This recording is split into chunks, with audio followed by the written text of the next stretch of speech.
proposed to ban all cash transactions over 3 lakhs.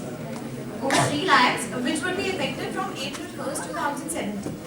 Okay, so let's move towards our panelists to know their views upon this change. Yes, thank you, Kansha. So, Kansha, as you have already mentioned that our Finance Minister, Mr. Arun Jaitley ji, has announced that from April 1st, 2017, the cash transactions above 3 lakhs is going to be banned, and it will be after in the eyes of law, it will be punishable. So, the main focus is on single transactions per day. That means single person can only transact up to 3 lakhs, not more than that per day. Alright.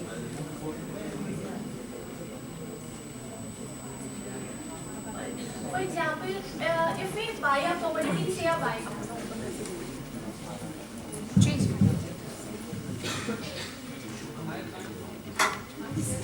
For example, if we buy a commodity, say a bike of 3 lakhs rupees, then we have an option like we can give it on that day all the money, but we have second option that we can divide the amount and that can be given in a week, but it could not be exceed the limit of rupees 3 lakhs. Okay, so what are the positive effects of this change in the economy as per you? The positive effects on this change is that income increases, bank's income increases, like if transaction of 3 lakhs is done a day. So it will availability of cash in the bank will be more, and it gonna be increase the digitalization. Like for example, with the help of digitalization, bank branches are going hardly needed any longer, right? And the second is that it will be also increasing transparency among in the eyes of everyone, right? Like if you are transacting a amount of rupees more than 3 lakhs, we will online. We will change the mode towards the online, right?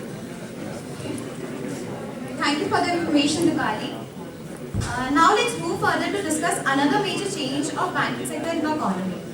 Government sector earmarks 10,000 crores for recapitalization into public sector banks, while a section of industry is not thinking that this amount is sufficient.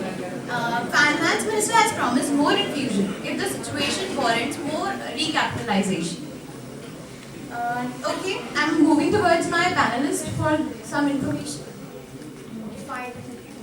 Yes, Shiva, please proceed.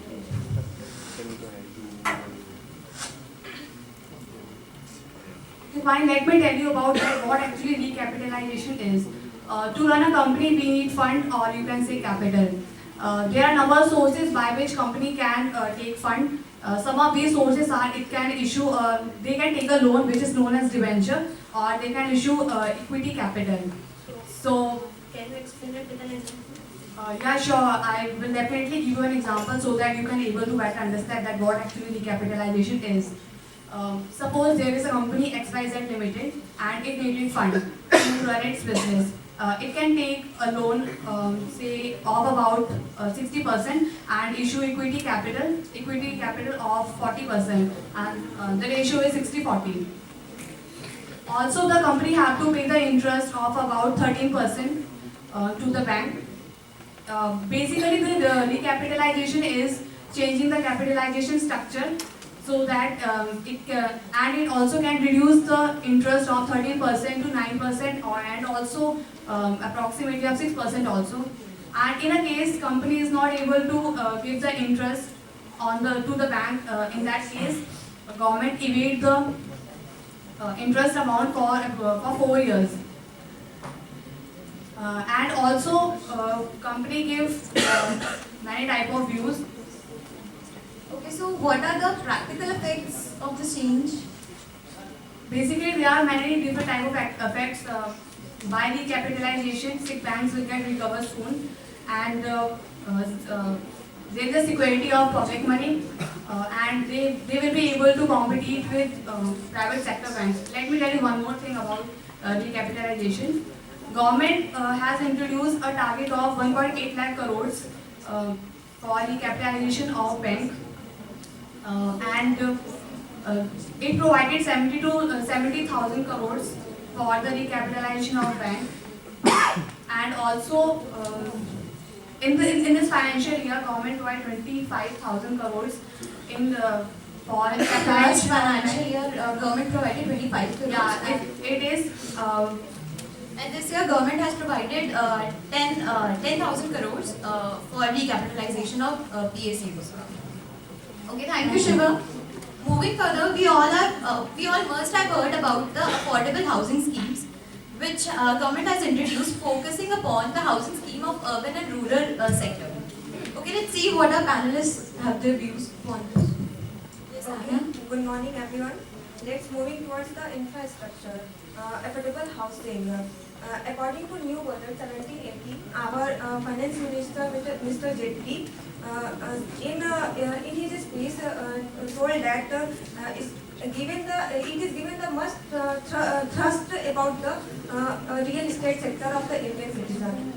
He announced that the affordable housing will be given in infrastructure status, which is likely to result in increased participation from private players. Affordable housing is a priority to the government, and it should be encouraged to get real private players. NHB has to refinance the loan of 23 crore to the real estate sector. And by 2022, the house is provided to everyone in the India to make the real estate to the another level, to give next change to the another level. Okay? And it also gives tax relief to the home developer, because after they completed the home, they are allowed to pay tax to the government. They are given better relief, much better than before. And Okay, so what are the highlights of regarding this in the budget of 2017? okay, Karsha. The highlights are government Awas Yojana gave 23 crore loan, and NHB providing 20,000 crore loan for this housing affordable housing sector, and tax relief for the home developers, and Okay, thank you, Tanya. And now even big real estate brands will get encouraged to participate in the affordable housing schemes. Moving further, let's talk about the only thing in everyone's mind from last 3 to 4 months, that is demonetization and its effect on the Indian economy. Moving towards our panelists, Akriti, can Good you? morning everyone. The withdrawal of rupees 500 and 1000 notes on 8 November has changed the composition of money supply in the economy. A large part of what was coming to bank, that the currency in circulation was coming into banks. The sudden inflow of deposit has given rise to speculation that how the bank will utilize these money. People were forced to deposit their old high value currency with banks over November and December last year, and the central bank released cash at a slow pace. Okay, so in the upcoming years, what are your assumptions about this issue?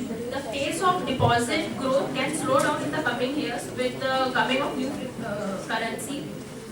Okay, thank you, Akriti. Indeed, demonetization is just the beginning of a long race against black money. Moving further, let's discuss about the most important and major point in focus of the government of India, that is digital payment. Moving towards our panelists, can I know the basic concept of digital payment? Good morning everyone.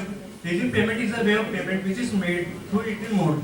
It is also electronic payment. It is a no hard cash. It is involved digital payment. It is a straight and convenient way to make payment. When digital transaction, money will come into the system. It will be accountable, generate tax, and help develop the country economy. When money will come into bank, the government will be able to come up with better welfare scheme. No fact that physical cash is gradually come back into circulation. Coupled with RBI, now new rule meaning two-factor for transaction up to rupees 2000 is likely to temper the growth plan of the digital wallet provider. So, any recent application which government has launched? PM Modi had announced a new digital payment app called BIM based on UPI. Okay, let's pause over here and see what our audience is up to. Audience, this is for you. How many of you have installed Bhim app and are using it and finding it useful? Please raise your hands. Okay, that's it. Okay, so as per observation, less of the half of the audience has not installed the app, so we need to more digitalize us in this field. Okay, thank you, Nikhil, for your views. So overall, the whole Indian banking system consists of 26 public sector banks, 25 private sector banks, 43 foreign banks, 56 regional rural banks, 1589 urban cooperative banks, and 93,550 rural cooperative banks, in addition to cooperative credit institutions. Contribution of banking sector to the Indian GDP is 7.7%. All the impressive figures and projections highlighted above only means that banking sector contribution to the Indian economy is going to improve in the upcoming years, thereby adding to India's GDP growth rate. Thank you.